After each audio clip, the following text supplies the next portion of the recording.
আসসালামু আলাইকুম রহমতুল্লাহ। সুপ্রিয় দর্শক মণ্ডলী, কুরুল ইসমান ভলিউম নাম্বার 163 প্রথম ট্রেলার কিন্তু অবশেষে রিলিজ হয়েছে এবং 163 প্রথম ট্রেলার একদম প্রথমে আমরা দেখতে পাচ্ছি ওসমান বে এবং বাইজেন্টাইন কমান্ডার কনস্টান্টিন পালাইলোগোস লড়াইয়ের ময়দানে রয়েছেন। যেখানে আমরা 162 শেষ হতে দেখেছিলাম, ঠিক সেখানেই 163 প্রথম ট্রেলারটা শুরু করা হয়েছে। তো এখানে আমরা দেখতে পাচ্ছি ওসমান বে এবং কনস্টান্টিন পালাইলোগোস দুজনকে একে অপরকে বর্ষা ছুড়ে মেরেছেন এবং তখন ওসমান বে বলতেছেন এই ভূমিতে এখন পর্যন্ত বহুত বড় বড় যুদ্ধ এসেছে, কিন্তু শেষ পর্যন্ত কেউ টিকে থাকতে পারেনি। কে টিকে থাকতে পারে সেটাই হচ্ছে বড় কথা। তো এখানে বর্ষা ছুড়ে মারার পর আমরা দেখতে পাচ্ছি ওসমান বেকে যে বর্ষাটা ছুড়ে মেরেছিলেন কনস্টান্টিন পালাইলোগাস, সেই বর্ষাটা ওসমান বের কাছে আসার সাথে সাথে ওসমান বে অসাধারণ একটি স্কিল দেখিয়েছেন। তিনি একদম উল্টো হয়ে নিজের শরীরকে হেলিয়ে দিয়েছেন, বর্ষা উপর দিয়ে চলে গিয়েছে। যদিও ওসমান বে এখানে অসাধারণ স্কিল দেখিয়েছেন, পক্ষান্তরে কনস্টান্টিন পালাইলোগাস কিন্তু সেটা দেখাতে পারেননি। সরাসরি কনস্টান্টিন পালাইলোগাসের বুকের মধ্যে গিয়ে ওসমান বের ছোড়া বর্ষা বিদ্ধ হয়েছে এবং কনস্টান্টিন পালাইলোগাস ঘোড়া থেকে নিচে পড়ে গেছেন। এখানে একদম কনস্টান্টিন পালাইলোগাস যে অনেক আহত হবে সেটা কিন্তু বলার কোনো সুযোগ নেই, কারণ কনস্টান্টিন পালাইলোগাসের বুকের মধ্যে আমরা দেখতে পাচ্ছি লোহার বর্ম পরা, যার ধরুন বর্ষা খুব ভালোভাবে আঘাত করবে তা না, স্বাভাবিকভাবে আঘাত করবে, তবে সেটা খুব বেশি বিদ্ধ হবে না, যার দরুন কনস্টান্টিন পালাইলোগাস বেঁচে যাবেন। তো যাই হোক, ট্রেলারে এরপর আমরা দেখতে পাচ্ছি নতুন বসতি। এই নতুন বসতিটা হচ্ছে ওই যে আমরা গত 162-তে যে দেখেছিলাম ওসমান বে তার জনগণকে নিয়ে ইয়ালোভার দিকে যাচ্ছিলেন, সেখানে নিয়ে মূলত তাদেরকে হস্তান্তর করা হচ্ছে, নতুন তাঁবু গাড়া হচ্ছে। এটা কিন্তু ঐতিহাসিক একটা ঘটনা। গত 162-তে তাদেরকে নিয়ে যাওয়া হলেও তাঁবু গাড়া হয়নি, তবে 163 নম্বর ভলিউমে তাদের তাঁবু গাড়া হবে এবং নতুন করে তাদেরকে সেখানে থাকতে দেওয়া হবে। সামনের ভলিউমগুলোতে হয়তোবা এই তাঁবু বা এই বসতির সিনগুলো আরও একাধিকবার দেখানো হতে পারে। তো ট্রেলারের পর দেখতে পাচ্ছি গঞ্জা হাতুন শুয়ে থাকা অবস্থায় পাশে বসে রয়েছেন মেহমেদ বে। আমরা গত 162 দেখেছিলাম গঞ্জা হাতুন অসুস্থ হয়ে পড়ে গিয়েছিলেন, তো তাকে শেফা তাঁবুতে নিয়ে যাওয়ার পর যখন গঞ্জা হাতুন চোখ খুললেন তখন মেহমেদ বে খুব হাস্যোজ্জ্বল ছিলেন, তিনি খুব খুশি ছিলেন গঞ্জা হাতুন সুস্থ হয়। তো মেহমেদ বে গঞ্জা হাতুনের অসুস্থতা থেকে ফেরার পর এত খুশি হওয়াতে আশ্চর্য হয়েছেন বালা হাতুন এবং আলাউদ্দিন বে। কেন আশ্চর্য হয়েছেন সেটা তো আপনারা জানেনই। গঞ্জা হাতুন যদি মরে যাওয়ার পর আবার সেখান থেকে বেঁচে ফিরেন তাও তো মেহমেদ বে এত বেশি খুশি হওয়ার কথা না, কিন্তু হঠাৎ করেই কি হলো যেখানে মেহমেদ বে এত খুশি হয়ে গেলেন, এই কারণে আশ্চর্য হয়েছেন। তো মেহমেদ বের এই পরিবর্তনের কারণ কি কারণে তিনি এত খুশি হয়েছেন সেটা আমরা সামনের দিকে আলোচনা করব। তো এদিকে আমরা বুরসায় দেখতে পাচ্ছি কনস্টান্টিন পালাইলোগাসের নিকট একটি চিঠি গেছে, যে চিঠিটা স্বাক্ষরবিহীন, মানে কার কাছ থেকে গিয়েছে এটা স্বাক্ষর করা না, তবে এখানে উল্লেখ করা হয়েছে অতীতের ওরহান এবং হলফেরা সম্পর্কের কারণে যেই নারী বেশি কষ্ট পেয়েছিল সেই নারীর পক্ষ থেকে চিঠিটি এসেছে। তো চিঠিতে কি লেখা আছে সেটাও আমরা সামনে এক্সপ্লেন করব। এটা পুরোটা একটা ঘটনা, পুরো ঘটনাটা আমরা এক্সপ্লেন করব। আগে ট্রেলারটা আপনাদের সামনে উপস্থাপন করি। রাজশাহীর বিখ্যাত হিমসাগর আম এখন থেকে পেয়ে যাবেন আপনাদের প্রিয় প্ল্যাটফর্ম সোনালীতে।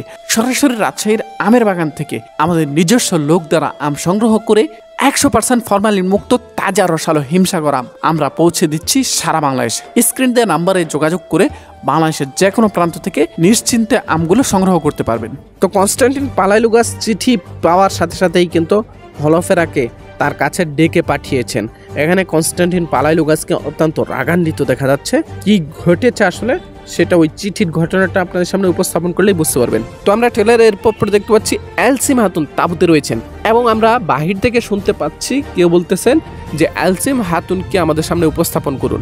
এলসিম হাতুন গুন্দুজবের পক্ষ থেকে আমাদের কাছে আমানত, এলসিম হাতুনকে কোনো প্রকার অপবাদ দেওয়া আমরা মেনে নিব না। তো আমরা এবার চিঠির ঘটনাটা পুরোটা এক্সপ্লেন করি। মূলত কনস্টান্টিন পালাইলোগাসের নিকট যে চিঠিটি গিয়েছিল সেই চিঠিটি যদিও নামবিহীন ছিল, স্বাক্ষরবিহীন ছিল, তবে সেখানে কিন্তু উল্লেখ করা হয়েছিল অতীতে ওরহান এবং হলফেরার সম্পর্কে যে নারী সবচেয়ে বেশি আঘাতপ্রাপ্ত, সবচেয়ে বেশি কষ্ট পেয়েছিল সেই নারীর পক্ষ থেকে এই চিঠিটি এসেছে। তো ওরহান এবং হলফেরার সম্পর্কের কারণে কোন নারী বেশি আঘাতপ্রাপ্ত? এলসিম হাতুন।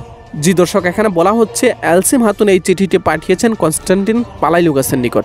এই চিঠিতে কি উল্লেখ করা আছে এমন যে যা পরে কনস্টান্টিন পালাইলোগাস রাগান্বিত হয়ে গেছেন এবং হলফেরাকে তৎক্ষণাৎ ডেকে পাঠিয়েছেন। মূলত এই চিঠিতে হয়তোবা লেখা আছে হলফেরা বুরসায় গুপ্তচর বৃত্তির কথা। যে দর্শক এখানে হলফেরা যে বুরসায় গুপ্তচর বৃত্তি করতেছেন সেটাই জানানো হয়েছে এই চিঠির মাধ্যমে, যদিও সরাসরি না বললেও কিছু ইঙ্গিত দিয়ে বলা হতে পারে। আর এই চিঠি পড়ার পরেই কিন্তু কনস্টান্টিন পালাইলুগাস রাগান্বিত হয়ে যাবেন এবং হলফেরাকে ডেকে পাঠাবেন। আর এই খবর কাই বসতিতে পৌঁছাবে যে হলফেরা ধরা খেয়ে গেছে বা হলফেরা গুপ্তচর বৃত্তি করতেছে, এটা ফাঁস হয়ে গেছে। তো এখন কথা হচ্ছে হলফেরা যে গুপ্তচর বৃত্তি করতেছে এটা জানে কে? এইটা জানে এলসিম হাতুন।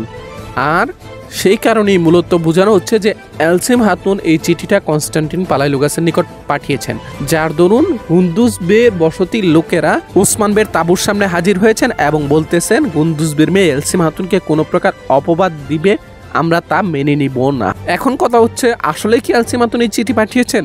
না, এই চিঠি এলসিম হাতুন পাঠাননি। তাহলে কে পাঠিয়েছে? এই চিঠি পাঠিয়েছেন মেহমেদ বে। গত 162 নম্বর ভলিউমে আমরা দেখেছিলাম ওলগেন এবং এলসিম হাতুন হলফেরার বিষয়ে কথা বলতেছিলেন, হলফেরা যে বুরসায় গুপ্তচর বৃত্তি করতেছেন এই বিষয়ে, আর সেটা গোপনে লুকিয়ে লুকিয়ে শুনছিলেন মেহমেদ বে। আর এরপরেই মেহমেদ বে কনস্টান্টিন পালাইলুগাসের নিকট এই চিঠিটি পাঠিয়েছেন যে হলফেরা আপনার পিছনে গুপ্তচর বৃত্তি করতেছেন, এটা সরাসরি বলেছেন অথবা সরাসরি না বলে কোনো ইঙ্গিত ইশারা দিয়েছিলেন। আর সেখানে কোনো প্রকার স্বাক্ষর ব্যবহার করেননি, তবে বলে দিয়েছিলেন যে নারী হলফেরা এবং ওরহানের অতীতের সম্পর্কের কারণে সবচেয়ে বেশি আঘাত পেয়েছে সেই নারীর পক্ষ থেকে এই চিঠি এসেছে। মানে কোনো প্রকার স্বাক্ষর ব্যবহার না করে এলসিম হাতুনকে ফাঁসিয়ে দিয়েছেন কাই বসতিতে, অন্যদিকে কনস্টান্টিন পালাইলুগাসের কাছে ফাঁসিয়ে দিয়েছেন হলফেরাকে। আর এটা কে করেছে? মেহমেদ বে। আর মেহমেদ বেকে যেন সন্দেহ না করা হয় সেজন্যই মেহমেদ বে করলেন কি, গঞ্জা হাতুন যখন অসুস্থ থেকে সুস্থ হলেন তিনি তার রূপ পরিবর্তন করলেন, তিনি পজিটিভ দেখালেন যে গঞ্জা হাতুন সুস্থ হয় তিনি অনেক খুশি। মানে ওই যে চোরে চুরি করে এরপর আবার নিজের সাথে থেকে খুঁজে দেয় না, যেন ওকে কেউ না দোষতে পারে, সন্দেহ না করতে পারে, ওই রকম আর কি। যদিও এটা আমার ব্যক্তিগত বিশ্লেষণ, তবে আমার কাছে মনে হচ্ছে ঘটনাটা ঠিক এরকমই ঘটতে পারে। তো যাই হোক, ট্রেলারে এরপর আমরা দেখতে পাচ্ছি কনস্টান্টিন পালাইলুগাস বলতেছেন চারদিকে ছড়িয়ে ছিটিয়ে থাকা তুর্কি সমস্ত বসতিগুলোকে ধরে ধরে জবাই করো। আর এই কথাটা যখন কনস্টান্টিন পালাইলুগাস বলছিলেন, এটা হচ্ছে নতুন একটা জায়গা। এই জায়গাটা নির্মাণ করা হয়েছে কাই বসতি বা তুর্কিদেরকে ধ্বংস করার জন্য। বুরসার পক্ষ থেকে বাইজেন্টাইনদের পক্ষ থেকে একটি সেনাঘাঁটি। তো এই সেনাঘাঁটি কিন্তু আবার ওসমান বের সামনে প্রকাশ হয়ে যাচ্ছে। কে প্রকাশ করতেছেন? একটা নেকড়ে। জি দর্শক, অন্যরকম একটা সিন আমরা দেখতে পাচ্ছি। তো আমরা আবারও নেকড়ের সিন দেখতে পাচ্ছি কুরুল উসমানে। আগামী 163 নম্বর ভলিউমে এই সিনটা থাকবে। নেকড়ে ওসমান বেকে পথ দেখিয়ে দেখিয়ে নিয়ে যাবে কোথায়?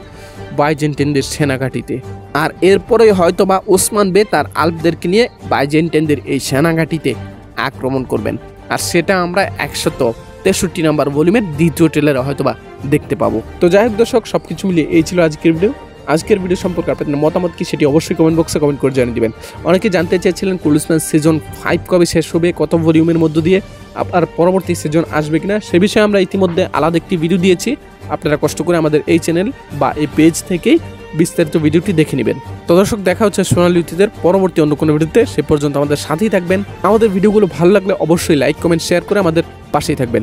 আসসালামু আলাইকুম ওয়া রাহমাতুল্লাহ।